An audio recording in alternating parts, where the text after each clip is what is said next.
Hi, Matt, the etrailer. Today we're going to be talking about the Thule Roof Rack on our 2024 Nissan Rogue. Now this is going to be a great way of getting a little bit more cargo space out of the Rogue and helping you out on those longer trips or adventures you take. Now what I really like about a roof rack is when you compare that to another type of carrier, like your cargo carriers in your hitch, with anything like that, that's going to take up a lot of space behind your vehicle. So if you're going into the city or a parking spot or even just a really tight garage, it might be a struggle to try to navigate that. With a roof rack, this is just staying in that one footprint. The biggest thing you got to be mindful is just being able to reach up there and put your stuff there. We do have plenty of items on our website, like the Moki doorstep that you can put in there to help you reach those higher items. Now, there is something to be mindful of though, because the Rogue does have a couple other roof options. There's going to be one for your naked roofs and your flush ones, but it is important that you just put in your vehicle's information into our fit guide to find the right one for you. But the one we're going to be installing this on today is going to be a flush option. So today we're mainly going to be focusing on a few things when we talk about the parts that do come with your kit and what they offer you, and how this is going to interact with our roof, and then I'll finally show you how to install it. So right here, we're going to have three parts. We're going to have the crossbar, we're going to have the tower, and we're going to have the fit kit at the bottom. So with the crossbar, this is going to be a 53-inch bar, and at the very top of it, if I move the end cap, you notice we have this built-in rubber channel. That's going to keep out any debris and a reduced wind noise, so it's a little bit nicer to drive around with. And what's nice about having this T-channel at the very top is if you have some really bulky clamps that you don't like using, you can use this T-channel instead. And it's really easy to access just by flipping that cap to the side. But we'll have another T-channel right here in the bottom, and that's where you plug on your tower to. And this tower is going to have this plastic lock core at the moment that you can just tighten or lock and unlock just with a flathead. But you can also get this replaced with a metal lock core for more security. But if I remove that, I'm going to show you what's happening underneath here. So this is a pretty simple setup actually. So there's going to be a bolt that sits inside of there that holds your fit kit. And your fit kit's going to be this metal clamp here and this rubber pad. And both of these are doing a really good job. As you can tell, with this rubber pad, we don't have any gaps underneath here. And that's what you're looking for with a fit kit. It's something that's going to be as flush to your roof as possible. The same is going to go for this clamp here. And if you have a really good fit, if you go to shake this around, this really isn't going to move. But now let's talk about how this is going to interact with your roof. So we already know it's clamped on to the side here, but we need to know how high it's going to be, or how much space we're working with. So the first one I'm going to get is going to be the space underneath your crossbar, and that's going to be about 3.5 inches. That's important to know if you have some really bulky clamps like I was talking about earlier, and if you have a sunroof on your roof. Because if that expands up, it could make contact. That'd be another reason for you to use the T-channel on top instead. But in our case today, we don't have a sunroof, but it is something to keep in mind. The next one I want to get is going to be the overall height.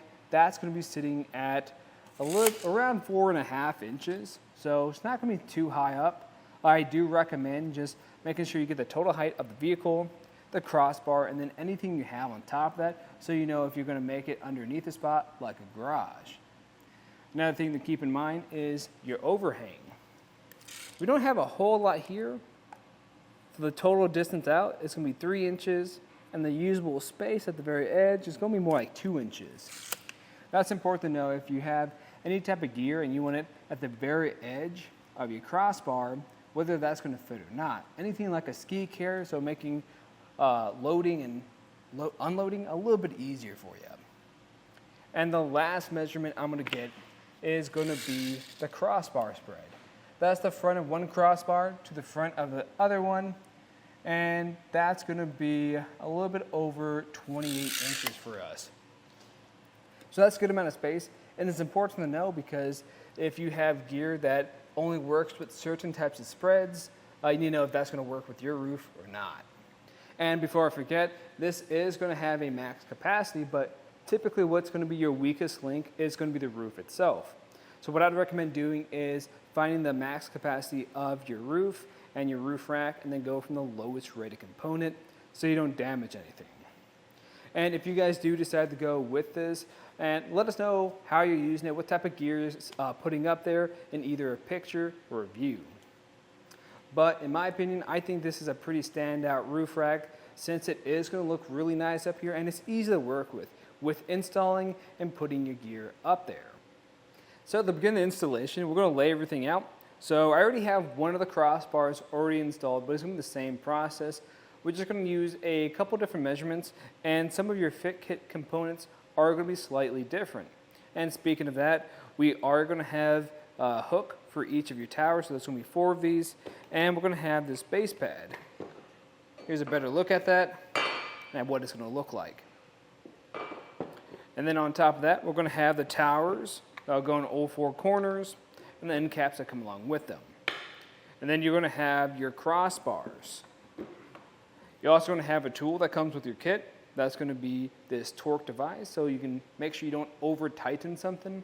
And what I recommend grabbing is some masking tape and then a tape measure, so you make sure everything's squared off. Let's start off by getting this pad on the tower.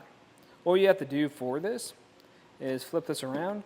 You're going to have these little notches, and these are going to grab on and insert to the bottom of that tower.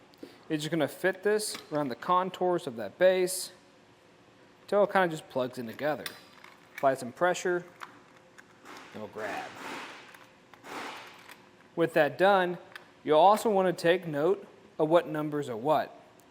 So each one of these are going to have a specified corner to go on top of your roof, so just make sure when you're putting this on your crossbar is on the right side.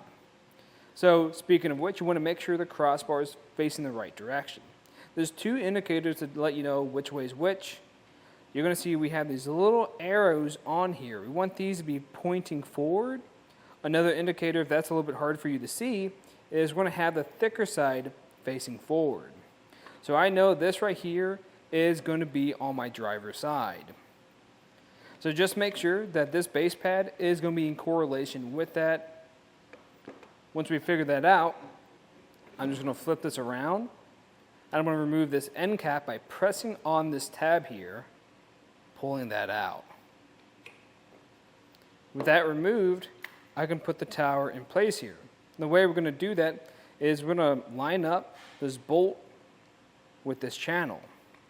When you do that, you want to squeeze on this piece right here with the very front of it, and what that's going to do is expand that up so it can fit inside that channel just like that. We're just going to make sure we do this on the other side now. Next up, we're going to grab this tower and put it on the right spot on the crossbar.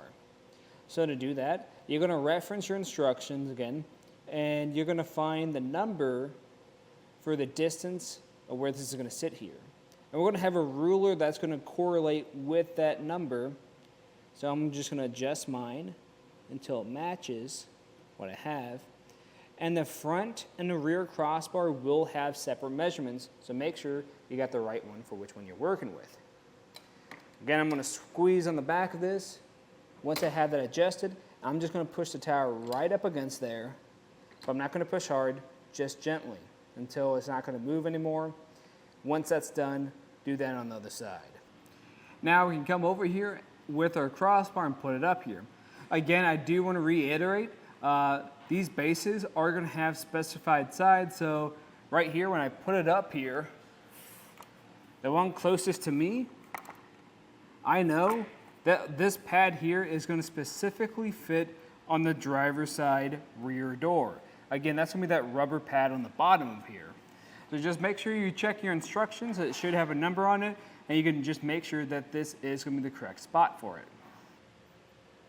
So from here, you're going to notice this crossbar doesn't look the prettiest on our roof quite yet.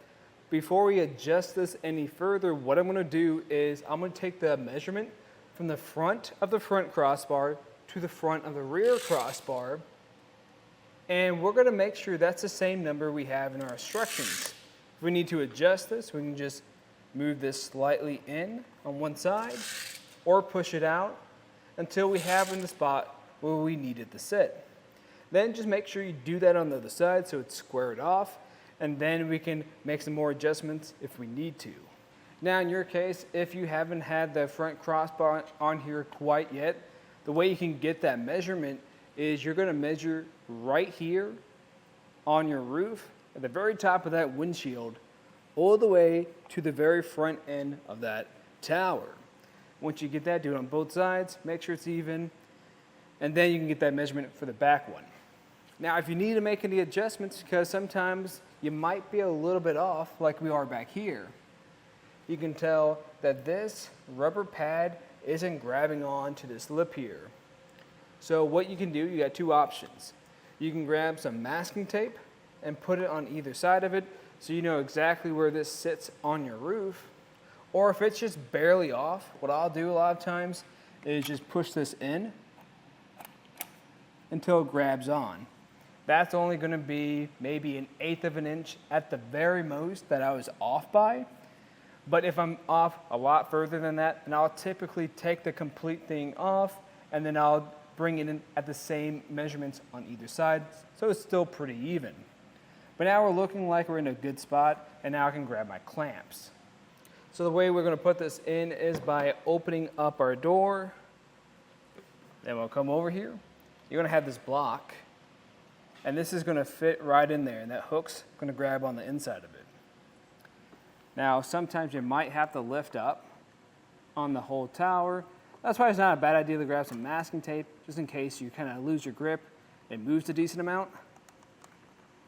Put a decent amount of pressure in there. You pull it back down. It should grab into place. I'll drop it back down into place. And right now it looks like I'm a little bit off, so I might need to pull on it a little bit more. If it won't go into place, then I can just grab my Allen key and loosen this up some. Once this is grabbing the inside of your vehicle now, you can grab that same Allen key. You're going to have a little bolt in there. You just stick in, you tighten it up instead now. Now I only recommend doing that just a little bit where you have a little resistance here. Then you'll go over to the other side, do that same process, going back and forth so you don't over tighten one side and make this uneven. And once it's really tight on here, at this point you can typically just close your door and tighten the rest of the way. I'm almost there now. Just to take a few more turns. That's how you can tell it's all the way tightened down when you hear that click.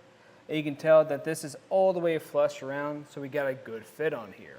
If yours is kind of still pulling up some and it's not flush, you might have to try tightening it down again, or in some cases moving these towers just a little bit more out might help solve that issue too. But from here, I'm just going to grab the end cap for this, put it on into place like that. And if you have a lock core on here, you can lock that too. And from here, I just like to give it a good shake test, make sure it's not going to go anywhere, and this is feeling really good. But that pretty much does it for the installation and some of the features of this Thule Roof Rack. And of course, if you guys have any other questions, let us know here at eTrailer. But again, I'm Matt, and thanks for watching.